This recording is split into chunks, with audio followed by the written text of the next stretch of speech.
Let's get this show on the road. Wherever you are, get in your car and come on down, enjoy a show. If it's your first time, well, jump on in. By the end of this drive, you'll be a Shavian. No, let's get this show on the road. Hi, Kelly. Hey, Spike. Oh my Welcome gosh. back. I cannot believe it. I guess we did a pretty good job last year. You know, people keep telling us that. I'm just gonna pat myself on the back.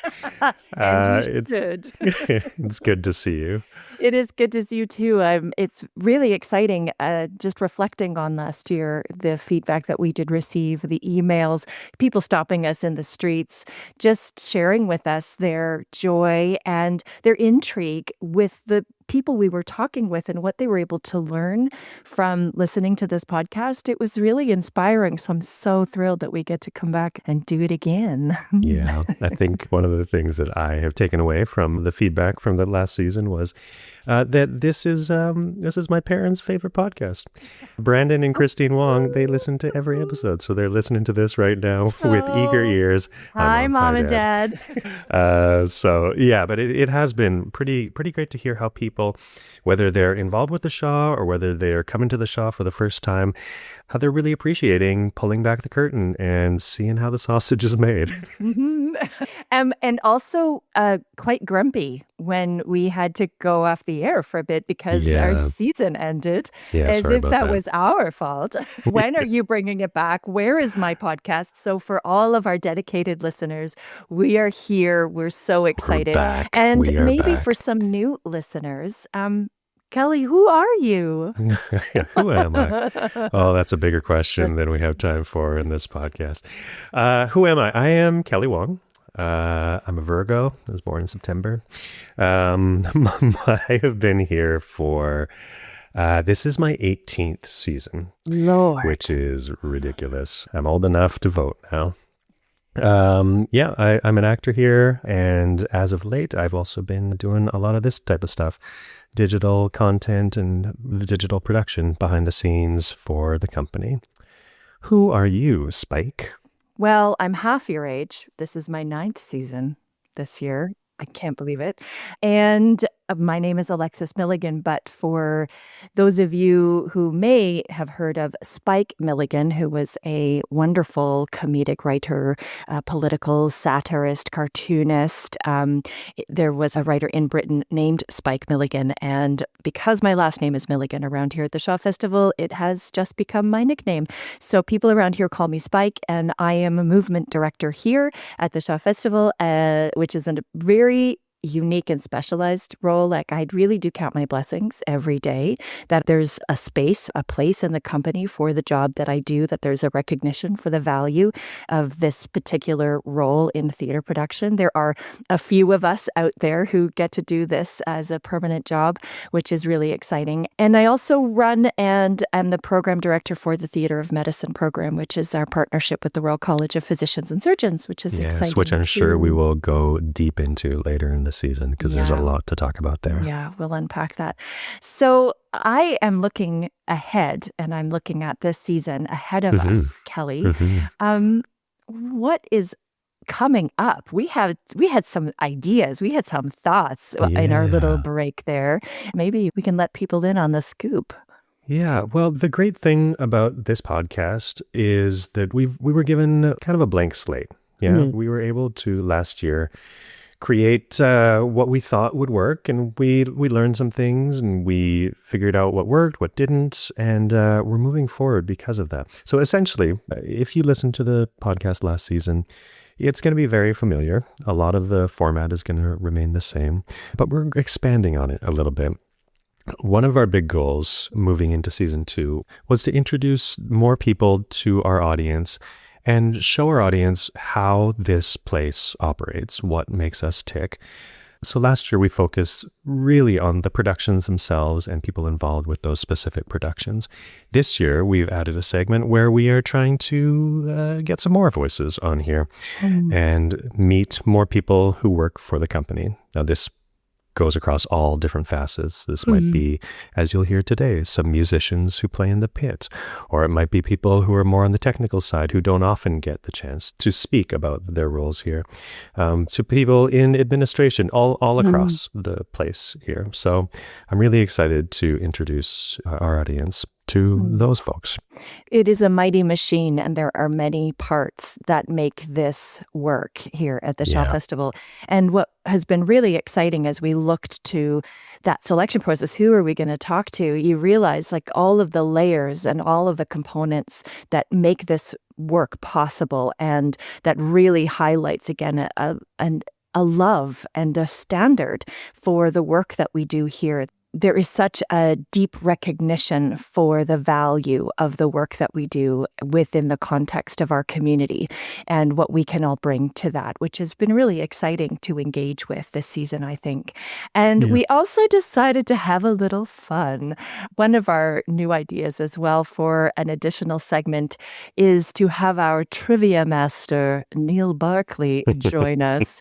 We love how our audience and our listeners, all of you out there, how much you love the theater. And so we thought we'd put you to the test. And we've got a lovely segment with Neil, who has been doing a lot of research for the programs that you read. There's lovely essays. It's a book. It's my parents. I think it's their favorite part. They love coming to see the productions, but their favorite thing is walking out with the program because that's their bedtime read. Like that's what they're going home, and they are going to read those essays and they're going to read the write-ups. There's a lot of work that goes into producing those programs, and Neil does a lot of the research and writing for some of those. And so he came, we approached him, would this be something you'd be up for? And so he is going to drop a trivia question at the beginning of our episodes, and he will reveal the answer to us at the end, which is a segment I'm really looking forward to. Before we get to that, on today's episode, we are talking Funny Girl, which opens, depending on when you're listening to this, it opens this weekend. It's the first opening weekend here at the Shaw for the 2026 season. And we are talking to the lovely Sara Farb and Eda Holmes. Sara, this is her first season here at the Shaw, but she has had a prolific career in the theater, both here in Canada and down in the States. Recently, you might have seen her in Harry Potter and the Cursed Child, both in Toronto and on Broadway.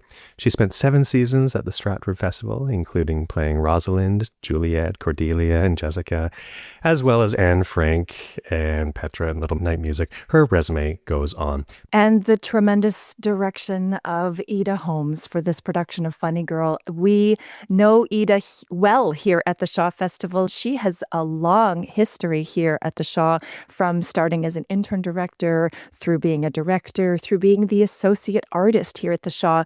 Currently, she's the artistic director for Centaur Theatre, where she has directed a number of wonderful productions.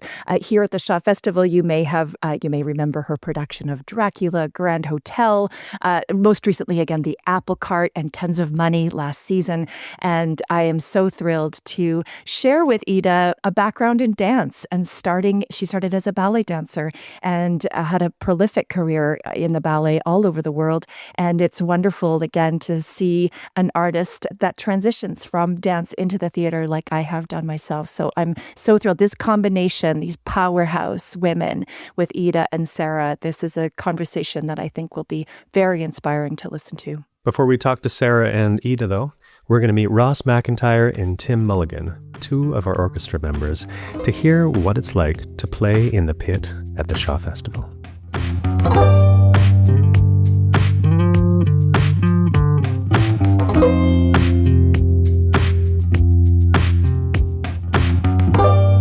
Yeah, well, my name's Tim Mulligan, and I'm the drummer for the main stage musicals. And some seasons I will do other shows as well, and other performances as required. Hi, Ross McIntyre, and I am the bass player at the Shaw Festival. So rock and roll, really. Oh, yeah. Is what we're talking about here today. Absolutely. This is great. How long have you been here at the Shaw Festival? This is my 3rd full season, but I began subbing here all the way back in the year 2000. And for those of us that don't really know the music industry and how that works, what does subbing mean? How does that manifest itself? Yeah, it's There's usually a musician that holds the chair at a theater, so they play all the time. And if they have another commitment or another gig that they're going to go do, they have subs that come in and take their place in the pit for the show. So back in those years, I probably played 8 or 10 shows a year for Tom Jestat, who was the drummer here for 27 years, I believe, something along those lines. And Ross, what about you? How long have you been here at the Shaw Festival? Yeah, so this is my 7th year at the Shaw. This upcoming season will be my 7th season. And it's really interesting when we talk about, again, Tim, as you were saying, the subbing, and that is, as musicians, there are other gigs and commitments that you will have potentially during a season. And I'm just curious, Tim, I'll come back to you. What else do you do outside of the Shaw Festival? What are some of those things that you do? Well, I'm a pretty avid tennis player, golfer. I go to the gym pretty regularly, so I spend a lot of time doing that. Just maintaining my skill set on all the different instruments that I play. As a percussionist, I'm required to play xylophone if I need to, or well, it's not like you spend a lot of time practicing gong, but I never underestimate the power of a good gong, I would say, Tim. It's true. In the right moment, Yep. So I spend quite a bit of time just maintaining that skill set, sight reading on a xylophone or going through some timpani etudes, things like that, so that when it's called for, I don't completely embarrass myself. And how did you get started in music? In 6th grade, my music teacher played a song on piano and mentioned that you could play it all on the black keys of the piano. So it was on a pentatonic scale. And my grandmother happened to have a piano. And that day, my family was visiting, and I went downstairs and I learned it from memory. And I went back in the next day and I said, "Hey, look, Miss Langford, look what I learned." She then enrolled me in a summer music program without even asking if I wanted to, and said, "You're going." And that, yes, I got to play the saxophone for a couple of years through that, and that was really the introduction. And once I started, I was obsessed. I would imagine. And do you gig elsewhere? Are you part of a band, or do you play other places? I do some gigs. I play with a few different bands here and there, not as much as I used to. I was on the road for 22 years touring Broadway shows. And coming back to town here 2 years ago, the Shaw keeps me pretty busy in the summer, and I'm still hunting around for a few more places to play. Nice. That's great. And Ross, okay, coming over to you. When did you get your start in music? How did music find you? Yeah, well, that's actually an interesting way to put it, because music really does find you. I don't ever remember making a choice that I was going to be a musician. It was just something that I always knew that I was going to do. I started taking piano lessons when I was 4 years old. And like every kid, I kind of pushed back. I resisted it as much as I could. But then when I was, say 12, 13 years old, there was a band in my grade school. And they already had 2 guitars. So they either needed bass or drums. And I figured bass was a lot easier to carry around. So I started playing the bass. My brother was in a youth orchestra, and they needed a double bass player for the orchestra. So, it's a short walk from electric bass to double bass. So I started playing that. Then I went to an arts high school in Mississauga, and then I went to the University of Toronto and studied music there. And then I've just been, working ever since. It's that launch point, that stepping off out of that education path where these things, we do, if you're fortunate enough to have those teachers, like you say, Tim, or Ross, like those programs that actually kind of pick you up and carry you along. And it's a real leap to go into being able to make this your career and find a way to continue to thread those gigs together, and which is not an easy task, but it is completely rewarding and fulfilling, which kind of keeps you ticking along. And I would like to ask you both about a particular rewarding experience that I know for the acting company and the performing company has been equated to Christmas Day, which is the SITS probe. And I'm wondering, from your perspective, either of you can jump in to answer this question. When you get to that moment where the music and you as the musicians are finally meeting the performing company, what is that like for you? Exactly. It's like Christmas morning, because all the work that we put in up to that point kind of comes together. And instead of it just being the instrumental part that we're used to hearing, we get to hear the entire show as a whole, as it was meant to be heard. And just seeing the reactions of the actors is so rewarding because they're so happy to hear the full orchestra. And yeah, it's great. It's just such a joyous time. What about you, Tim? Yeah, I agree with all of that. I think the best part of that day for me is because I usually research the shows and listen to them ahead of time, just seeing how the actors that I know and the ones that I don't are going to take on the role and how we're going to do the storytelling at Shaw as opposed to the versions that I've listened to. I get joy from that.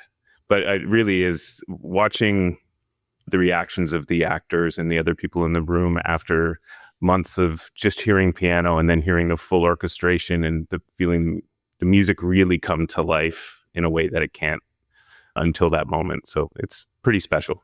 And I'm wondering if either of you have another special story or maybe a catastrophic one from your time either here at the Shaw Festival or perhaps playing in the pit of, a musical that's happening above you. But do you have a moment or a story that you might be able to share with us about your time playing as part of an orchestra during a musical? Yeah. I guess, okay, there was one time, this is before my time at Shaw, and it was my daughter's 3rd birthday party. I got a frantic call from the contractor saying, how fast can you get to the Princess of Wales Theatre in Toronto? This is when I was living in Mississauga. The bass player, a half an hour before curtain, had a heart attack in the pit. He's okay. He survived, but obviously he couldn't do the show. So I was still on the phone. I was putting on my jacket and grabbing all my stuff and heading out the door. And my wife, Stacy, kind of looked at me like, where are you going? I'm like, I gotta go. So I, raced out downtown as fast as I could, got into the pit. And this is for Phantom of the Opera, which is a notoriously difficult score. And I had my bow with me because I wasn't sure if this bass player had played French bow or German bow, which is, for those who know about that kind of stuff, there's 2 different kind of bows that double basses use, and it's a completely different technique. So I brought my bow, went down to the pit, grabbed his bass. Fortunately, it was a good bass and I could play it, and had to sight read Phantom of the Opera in front of a sold out crowd in the biggest theater in Toronto. And so it was just the weirdest feeling. I think I'm looking out of the pit and seeing that iconic chandelier. And, 20 minutes before that, I was at my daughter's birthday party. I'm like, this is a weird career. This is a weird life. So, yeah, so I ended up sight reading the show and it went fine. Like I said, the bass player, he was fine, but he couldn't do the rest of the run. So fortunately, I got to do it. So, so that was nice. Wow. That was lucky. And just to clarify again for our audience members, could you just let us know what exactly sight reading means? I'm sure it's sort of slightly obvious, but could you just tell us what that is? Like the fact that you had to sight read the entire show, What does that mean? Well, that means that they put the paper music in front of me and I didn't have a chance to look over it beforehand. Like at Shaw, we usually get the music, maybe a week or so before the first rehearsal. So we'll have a chance to look over it before we actually go to the rehearsal. But this, and you never know what changes they've made in the parts too. So there's a lot of things that are penciled in and some of them you have to ignore and some of them you have to pay attention to. So, for that particular instance, I just kind of put my head down and focused as much as I could. So wow. I made a few mistakes, but nothing catastrophic. Holy smokes. Yeah. Right. My heart is racing just imagining that sensation. Absolutely. What about you, Tim? Do you have a magic moment or a story that just springs to mind for you? Yes. I was actually sort of going through my Rolodex of stories as Ross was telling his, but I was subbing in at Hello Mudda Hello Fada at the New Yorker in Toronto, probably 2008-ish. And it was a snowy night. It was heavy, fluffy snow, and it had created sort of a false edge on the step of my house. And as I was walking out to my car, I stepped on it thinking it was concrete, but instead it was a 3-foot drop.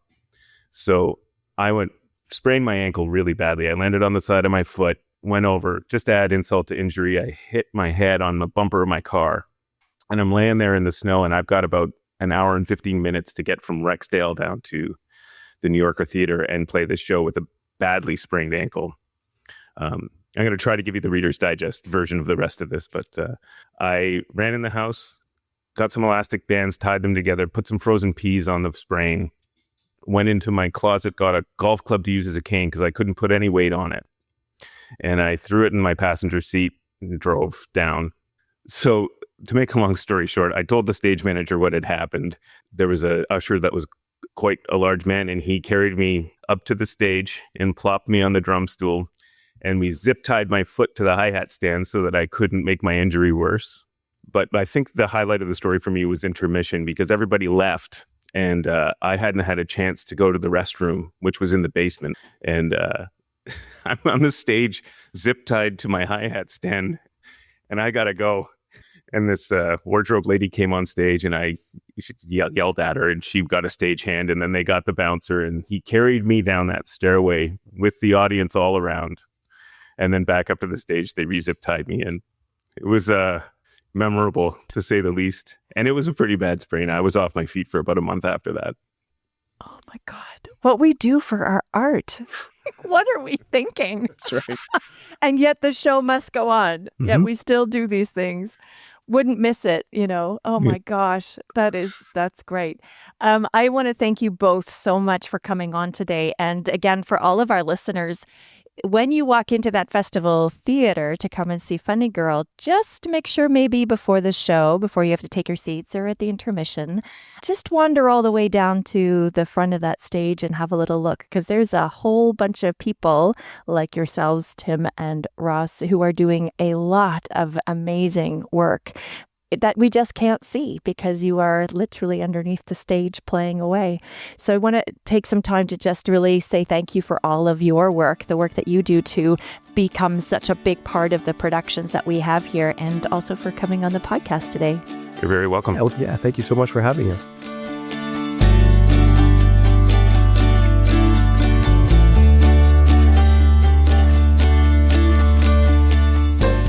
Hi, I'm Neil Barclay with this week's trivia question. Among the actors considered for the role of Fanny Brice in the 1964 Broadway premiere of Funny Girl were Mary Martin, Edie Gourmet, and this Oscar winner, who 2 years earlier had picked up her Academy Award for playing a legendary teacher. Make sure you stick around to hear the answer. It was around 7 or 8. I did some children's theater, specifically this children's production of Annie, where I was one of the orphans, and it was the thrill of a lifetime. It felt amazing. I was so excited by everything about it. And the woman who ran the program was also a children's agent, and she suggested I go for this open call for the musical of Jane Eyre that was looking at children, and I tried out and I got it, and I just took to it quite easily. And so basically since then I've been in some kind of a show. And whereabouts was this? In Toronto. This in Toronto? Yeah. And this was like an after school program? Is it a drama program or? Yeah, it was an after school, once a week kind of thing. And it's called Characters Theater Troupe. It still exists. It's being run, by a married couple, Megan and Wayne, and they're fantastic. And yeah. Oh, that's exciting. That's very cool. And do you have one of those standout memories, before your professional career started? Do you have a standout performance or show that you did? My professional career started with Jane Eyre. Oh, I see. Oh, wow. Yeah. Okay, so you actually went from Annie in this group to you are now pro. Equity. Yeah. Oh my God. For those of us, Equity is our our Actors Association. It's kind of our union. Yeah. Our Canadian Actors Equity. Sarah. I know. That's a leap. And so it's just been up from there. You Pretty just much. Continued. Yeah. That was a crazy year of my life because right on the heels of that, the Characters Theater Troupe choir was hired to be one of the choirs in Joseph with Donny Osmond. So I went from a huge budget musical to another one between the ages of 9 and 10. And wow. that laid the groundwork for what I believed theater was, which was a terrible foundation because my next professional show was like the world tour of Oliver, and it was only a few years later. So like, I thought theater was just mega musicals. So like, wow. finally, when I got an actual like a job at Canadian Stage, I was like, what's going on? Like, why is everyone complaining about no money? And it was wild. It was such a wake up call. That's hilarious. Oh my God. That is, oh wow. Right. So, and here you are. You're here at the Shaw Festival. Yeah. Yeah. I mean, it's a That's wonderful amazing. place, but yeah, I really started backwards. Eda, what about you? Because your pathway actually came through ballet and dance. How did theater find you? What was that journey like? Well, gosh, after hearing Sarah's story, it's hilarious. And after that, I started at the Asbury School of Dancing in Houston, Texas, when I was 5 or 4, actually. I think I started when I was 4. Because by the time I went to kindergarten, I was trying to negotiate with my parents that I would go to ballet every day and kindergarten twice a week because I felt it was a better use of my time. But I started really early, and I missed my chance to be in a mega musical because I auditioned for one when I was 5. I auditioned for Gretel in The Sound of Music with the Houston Light Opera. And apparently the story in the family goes is that I got a call back, but we'd gone on vacation and my parents didn't tell me. And when I found out, I was like apoplectic. Oh my I was gosh. walking in the car at 5 going, but I'll die if I'm not on the stage. And so therein began, my career began early, but not nearly as successfully as Sarah's did. And what was that transition? So you have a full career in ballet, and then now here you are working in the theater. What was that journey? Well, I mean, ballet is something you have to start very young. My first professional career contract was 17. I was 17 with the San Francisco Ballet. And it's a career that really is all-consuming. When you're dancing, your days are spent preparing to dance or recovering from dancing. Or preparing your accoutrements like your shoes and everything. So by the time I blew my ACL when I turned 30, by that time I was with the Frankfurt Ballet in Germany. And I realized that after a couple of surgeries and a couple of years that I was going to have to retire. And I thought better to retire before I'm too old to go to school, basically. And so at 32, I hung up my pointe shoes and had met a Canadian. We had been on tour in Paris, and my now husband was he was pretending to be a filmmaker. He is one now, but at that point, he wasn't actually one. He just had a card that said he was one. Oh, excellent. And so he was moving back to Canada, and I was looking for a school to study directing because I felt like I'd been on the stage for such a big portion of my life. I was ready to get off the stage and kind of look at things from the other side.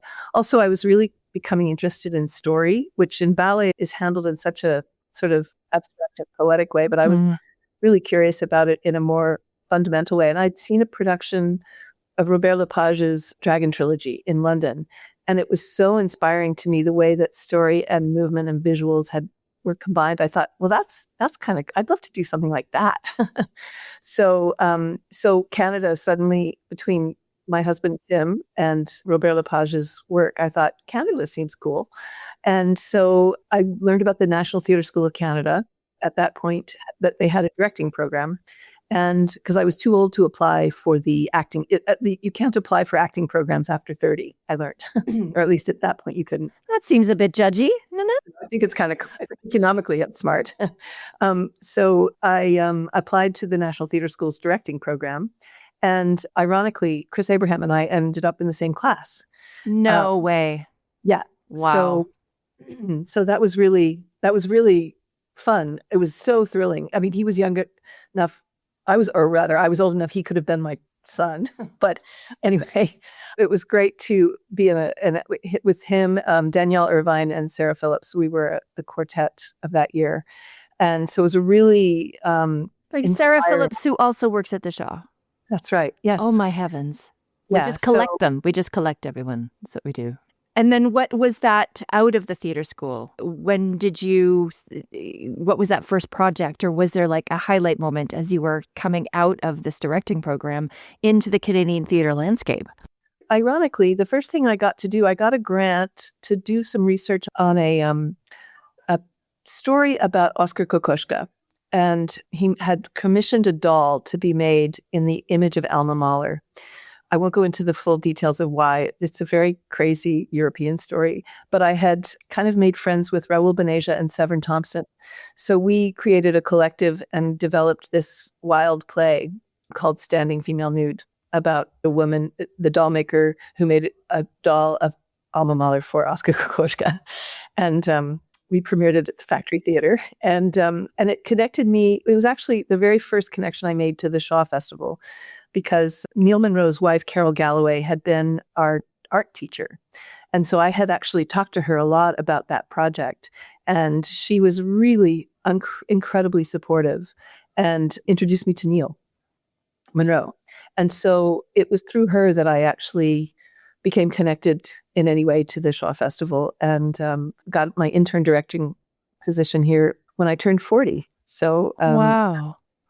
That's how I ended up here. Would you be able to then share and elaborate on your time here at the Shaw Festival? Because it has been in wonderful capacities. And could you just elaborate a little bit more what your connection to the Shaw continued to be? Yeah, well, I mean, I started under Christopher Newton. So my first season as an intern was when he was still here, and they were just preparing to hire a new artistic director for the first time. And I had a story. I know there was a little while ago, you guys did some stories about the George, but I have a great one about Neil Monroe, because I said to him, assisting him, and I said to him, "Are you applying for the artistic directorship?" And he said, "Oh no, I'm not going to do that." I was like, "Why not?" And he said, "Because everybody knows the first thing I'll do is blow up the George." And so Neil was incredible. He was such a brilliant artist. And I think of him, I don't know if he thought of him being my mentor, but I thought of him as my mentor. And so it was great to have the chance to work with him and get to know him a bit. And then I knew Jackie already when she was chosen to be the new artistic director. And she invited me in her first season to direct a wonderful Canadian play based on the Fall River legend, which is the Lizzie Borden story called Blood Relations by Sharon Pollock. So that was my first show here at the Shaw Festival. Wow. And it was such an amazing opportunity that she offered to me. And then I just started working here regularly through that period. And because I knew I also was very much involved, I got very invited into the conversation by both Jackie and Colleen Blake, who was the executive director at the time. And so Neil fell ill in about 2009. And when he retired, they invited me to take his role in 2010. And so I became the associate artist. And then I was in that position when Tim Carroll came in, and I met with him, and I was like, "I think I don't need to do this anymore." He's like, "That's good, because I don't want an associate." And then that was a great way to start the conversation. And I was absolutely amazed at the way he took on the company and embraced what was here, and also brought so much wonderful new energy and ideas to the place. So I was really excited actually to get to work with him for a couple of years. Mm-hmm. But I knew that it was probably because I was such a part of the old thing. I thought it was really a good time for there to be all kinds of new blood here. So I was lucky enough to be invited to the Centaur Theatre in Montreal to take on that artistic directorship. Mm-hmm. And then Kimberly came in, and I was so thrilled that it was, because I had, she had been my assistant. I've been advocating for her for a while, several times. So I was really happy. And I think it's a wonderful partnership that they created here. Yes, absolutely. Just looking back at your time and now you're here, having returned multiple times in TC's tenureship here. Is there a standout production that you've worked on during your time here, or one that sort of keeps coming around that resonates with you? Well, I mean, for me, the one that I feel was such a surprise was Floyd Collins, that I did right back in 2000 and I think it was, I can't remember, 3 or 6, something like that, in the courthouse. It was the first time we'd done a musical in the courthouse, and it was such an unbelievably unique kind of musical. And we had to create in the courthouse a world where you were underground and above ground in alternating scenes. Wow. So that was my first time working with Paul and Jay. Mm-hmm. And that was just a revelation about what music could do in the theater. And then there were many things since then. Cat on a Hot Tin Roof was really something that, because I'm a Southern person, it felt really important to get the chance to visit that story with that cast. Was that the one with Moya? Yes. Yeah. So good. It was so It's good. such a thrill. And to work with Moya, Gray, and Big Mama, Yeah. Corinne Corinne, yeah. Coslow. Yeah. Wow. We were just an incredible group of people to work with Beautiful. on that beautiful show, on a beautiful play. Yeah. And then most recently, I'm so proud of Apple Cart. Yeah.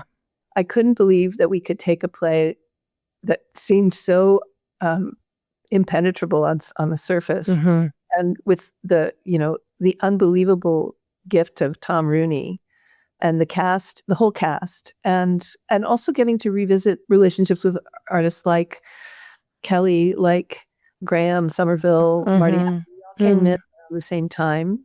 That was really kind of fantastic. And I guess Arcadia is another one that I really am quite proud of. When we got That's to, exciting. in the new studio, when we had the audience walk through the set and out into the garden at the end of the play, Oh, that was so gorgeous. fun. Are gorgeous. But Sarah, for you, this is your first season here at the Shaw Festival. Is that right? That is right. And how has your time been? What has your experience been here? It's been overwhelmingly positive. I'm very aware of and moved by how welcoming it is. And I was saying to Kelly before how process-oriented everything feels, how seen it seems that every individual is.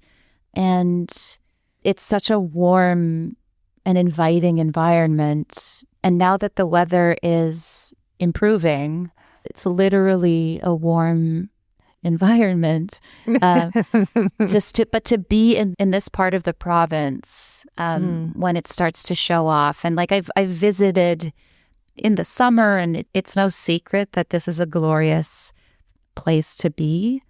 But to be able to work here too, it just sort of feels like a fairy tale.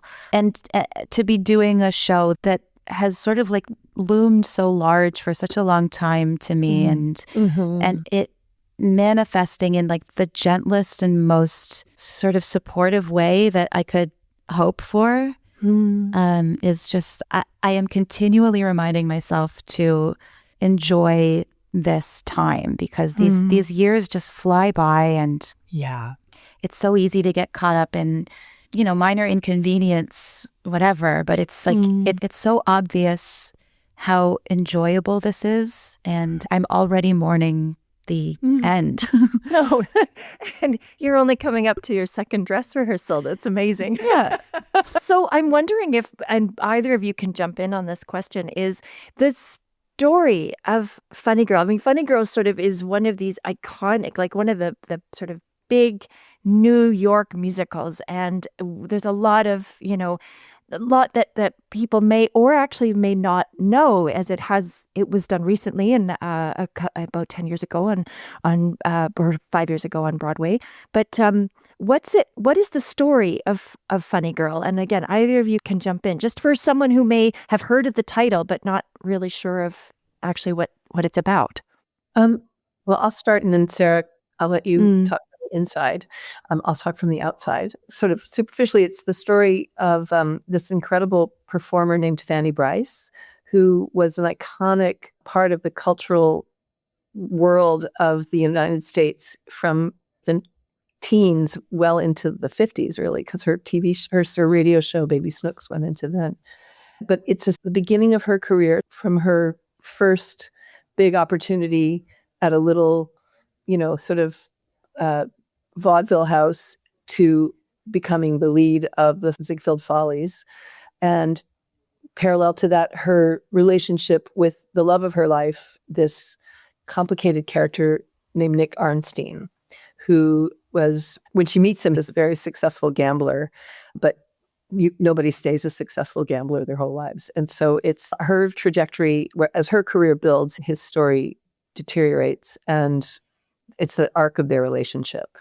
And the way that she comes out of that, what for me is so beautiful, is it's how, even though she gets involved with a man of less capacity than she has, it doesn't destroy her. On the contrary, it leads her to her own real independence, which I think is what makes it such an enlivening piece of theater. And so, Sarah, what's it like to step into that role, to that story of someone, that has this impact, and we're telling the story of this person? What is that like to step into that? It's daunting. It goes without saying that you don't really think about Funny Girl without thinking of Barbra Streisand. It was the thing that made her famous. And I think that the reluctance to revive it on Broadway up until so recently was because of the enormous shadow that she cast on it.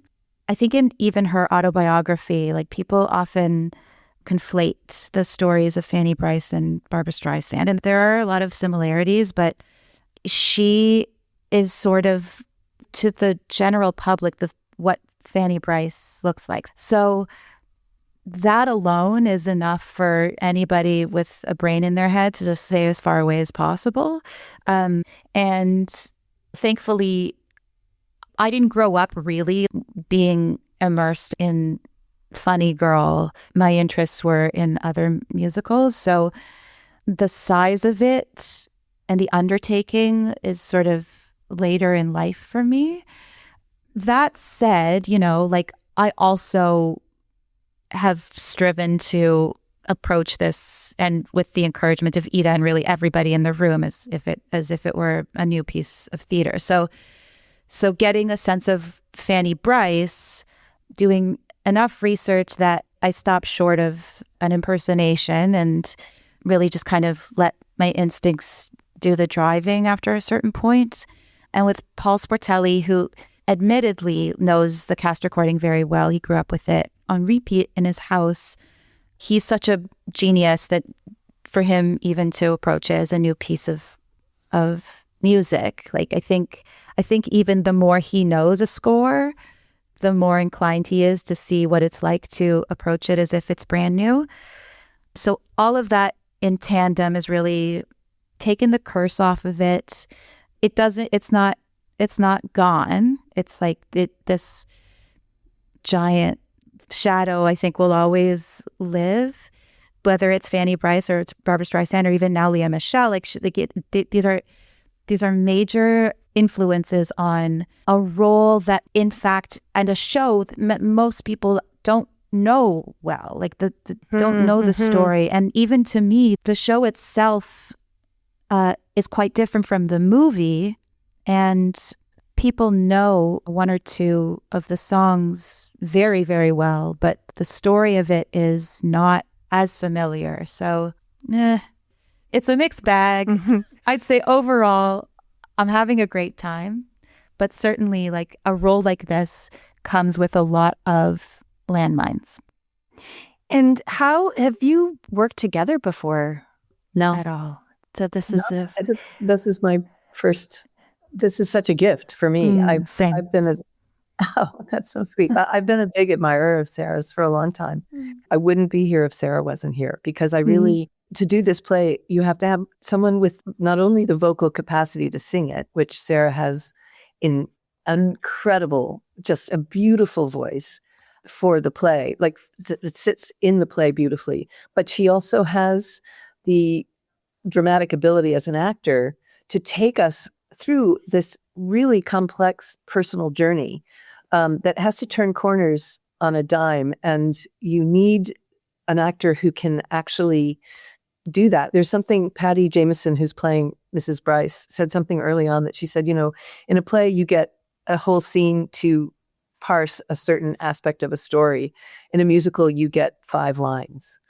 And so to do what you have to do in each scene, and then let that launch you into the need to sing, is a very, very unique and special talent. And Sarah is, I've really never experienced anybody with such a beautiful connection to the story, so that every time she launches into song, it seems as if there's no other choice but that to happen. And it's just so beautiful. Thank you, Eda. I'm not even pretending. And how do you, there must be a lot of challenges along the way to lift this story up. Like you say, Sarah, there is a lot that is cast over the idea and the assumptions about this story and these parts. And So how did the two of you negotiate some of these landmines, some of these challenges? What have there been some, what have you learned or what have you gained from working on this production?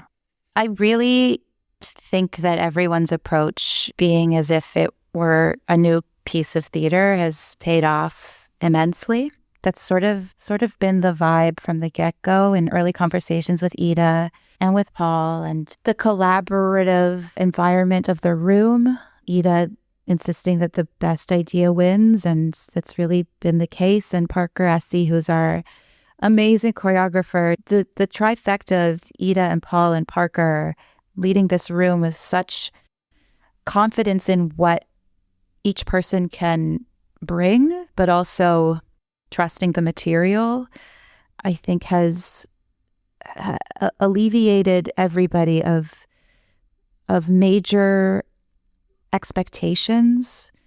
At least that's the sense I get. The expectations remain exclusively with me and imposing them upon myself. So I don't ever feel a sense of coming up short or anything like that. It's really just like whatever a person brings is enhanced and not dulled. I think that has gone a long way. And it's not just me. Like this cast is enormous, and people have been encouraged to lean into their strengths, and it's very evident. It also looks very expensive. A lot of thought has clearly gone into the design. James Lavoie is an unbelievable artist. I've never worn such glorious costumes. The artisans in the wardrobe department, just like building really and truly everything that I wear. And that's like 17 different costumes. I've never in my life encountered something like this. Wow. And they're stunningly beautiful. And that's just me. Like, there are men with fully new built suits, and suits are no joke. It's next level. And it's all just so stunning. It's so gorgeous. And I'm on stage so much, so I don't really get to see things from the outside, but the glimpses that I get are just, I sort of can't believe what I'm seeing. Everything is coming together so effortlessly. Yeah, I feel like I've just been speaking in superlatives, but like it's very honest. I will say the sense of collaboration that's been possible because of Paul and Parker and James and Sonoyo and everybody in from all of us responsible on the outside of it to kind of make it happen has been a real gift as well. I think that James and I have worked together a few times in Montreal, and with Sonoyo as well. And Parker and Paul and I have worked together. We did Grand Hotel together here a few years ago. So having those kinds of connections with each other and trust, also aesthetic and creative trust, has been such a gift. And then also just having such a remarkable cast from to the person in the room. Everybody is at the top of their game. So it really is what we want your working life to be as an artist. It's just beautiful. And have you found, Eda, is there anything that you've uncovered or discovered or anything that surprised you about this production, either within the story of Fanny Brice, or is there been something that has appeared that has been either unexpected or something that popped up in this process? Well, I think the first thing is that Kazim Khan can sing. He sings so well. He's got such a beautiful voice. Oh, Kazim, yes. First musical. That was the first thing. For me, in terms of how you can, if you actually set out to take something that is iconic and well-known and just look at it as if it is a new thing, like Sarah said, it allows it to reveal itself. The piece has revealed itself to us instead of thinking we're trying to measure. We're not, like, I've forgotten completely, actually, any other version. I saw the movie as a kid. I was so, I was like, I'm going to be Fanny Brice. I was obviously precocious as a 5-year-old. But I don't actually, I feel like we've made a brand new thing. And I feel that we're able to make every decision based on what's in front of us, which is exciting as a creative process. I don't know how much people realize how blessed we are in Canada to be able to create at this level in a not-for-profit environment. As that can't be, that can't be said enough, how powerful that is, and what it has allowed artists like Sara to become the artists that they are through working in high quality work. That's, so I find that really exciting. And what about you, Sara? Any discoveries or surprises you found within the content at all? It's very sad. It's a sad show. I mean, it's funny. It's a funny show. Come to the show. But the second half feels like a bit of a different play when the reality starts setting in about Nick and Fanny's marriage and these obstacles that they keep trying to overcome but can't seem to. Act 1 is it's a thrill to fall in love and to become a star. Act 2 is reaping what has been sown, and it's devastating because these two people love each other so much, but they can't give each other what they need. So that's been kind of, it took me by surprise the first time we put it all together. They really feel different. Fanny ages about 10 years. We meet her as we will see her at the end, but very, very shortly after the very beginning, she's suddenly 19. So those kinds of shows can be challenging to not telegraph exactly where we're going to end, to at least still feel like there's going to be a discovery in the 11th hour. It wasn't a discovery how challenging a score it would be to sing, but I'm constantly amazed by, I'm like sick of the sound of my own voice. You are the only one, I think, Sara, who is sick of the sound of your voice. I think we could listen to it for days. It was amazing in the room that the impact of Sara as a lead in the piece is so important. The rehearsal room was completely wrapped around her all the time because of the way she led the room. Like, that's just for me a real indication of what it takes to be the lead in a show. And Sara, from day one, everybody was right there for every song, for every scene, for every joke, for every gag. And I would say too, that's the reason why having actors like Sara and Kazem in those roles, navigating that kind of an arc, and allowing a song like Don't Rain on My Parade to be where it is at the end of the first act and become what it is at the end of the second act is an acting role. That's acting. It's really beautiful to watch the way they've crafted that relationship. That's so beautiful. My last question for both of you. One of the things that we love to share with our listeners, because, they're in the car, they've bought their tickets, they're coming to see Funny Girl. And we always like to see if there's something you might share with us that could be a little Easter egg, a little insider scoop, a little when you hear this or see this or when this moment happens, keep an eye out or keep an ear out for this thing. Is there a little Easter egg or a special moment, a little thing that is in the production that you're just like, watch out for this, or this is my favorite? There's a couple for me, and if Paul Sportelli were on the line, he would tell you all of these beautiful things that he orchestrated, because he reorchestrates these scores, and this man needs the Order of Canada. He is the perfect man. Yep. He's so committed to the integrity of the original orchestration, and so he'll lay in pieces that are part of it. And there's this a couple of bars during People that is so beautiful that he has sort of highlighted in the piano line. That's some I have to remind myself to not listen to it while I'm singing because I'll get lost. It's so pretty. So musically, I'd say that. But also there's a moment in the dinner scene.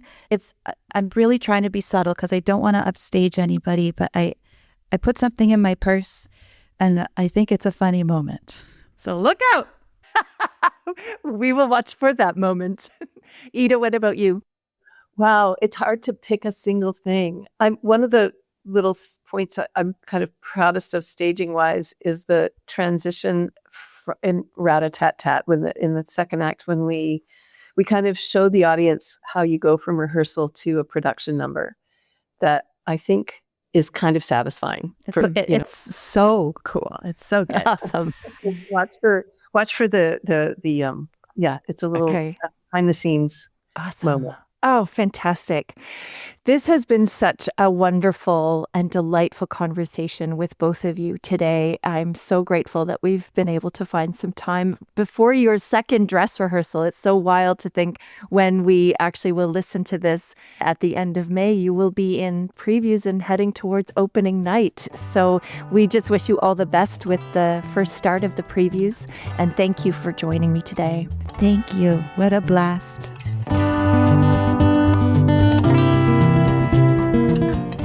And now, the answer to our trivia question. We had asked what Oscar winner was among the actors considered to play Fanny Brice in the original Funny Girl, and the answer is Anne Bancroft. Before it became clear that she would not be able to handle the score, Bancroft had been a frontrunner to play the role until composer Julie Stein began tailoring his score to suit the talents of a young up-and-comer named Barbra Streisand. Funny Girl is playing until October 3rd. Tickets available at shawfest.com. Thank you to Sara Farb and Eda Holmes for joining us, and thank you, as always, for listening. If you have any questions, thoughts, or just want to say hello, drop us a line at podcast@shawfest.com. Let's Get This Shaw on the Road is hosted by Alexis Milligan and produced by me, Kelly Wong. Original music by Travis Cito. We're available wherever you get your podcasts. If you like what you hear, subscribe and leave us a review. Next week, we'll be joined by Patrick Galligan and Seper Raybod to talk about sleuth. And we'll also hear from Russell Martin about what we can look forward to in the new courthouse space. We hope to see you then. Let's get this Shaw on the road.